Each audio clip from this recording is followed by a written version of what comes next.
I visited Bungie to test the weird and wild new exotics coming to Destiny 2 next month with the Edge of Fate expansion. Here's what I learned. The third iteration is a Void Scout rifle that hits so hard that in its current state it's incredibly OP. So much so that it's already had to be nerfed twice. In normal mode, it shoots a rapid spread of energy projectiles, but aiming down sights will narrow that spread into a single super shot, a bit like a sniper. Precision hits will mark the target, making it take increased damage from follow-up shots. Here's the really juicy part though.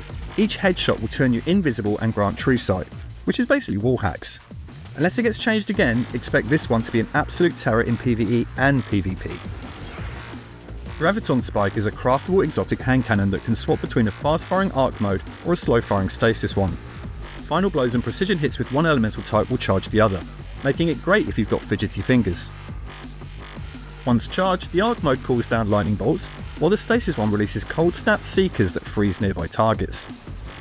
You can already use the new Land Beyond Kinetic Sniper rifle, but only if you spring for the Ultimate Edition of the Edge of Fate. When the expansion drops, this hard-hitting sniper will also be getting an exotic catalyst that reloads ammo into the chamber once its perk, which is called the Master, is active. Moira is a new hunter chest piece that enables your threaded spike melee to target tangles. Hit one and your threaded spike will detonate the tangle and also spawn another tangle in your hands.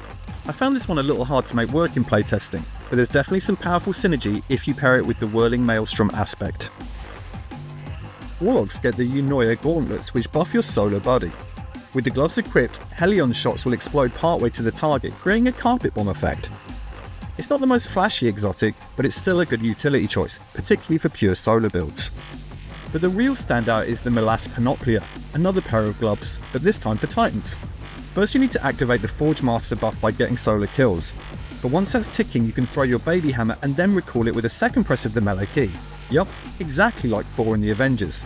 It looks dope, and if you can time the catch correctly, you can also trigger a nasty explosion. This is definitely going to be the most talked about of the exotics, because let's be real, who doesn't want to go full Thor on the Cabal? Let me know in the comments which exotic you're most excited about, and for more on Destiny 2, stay tuned to PC Gamer.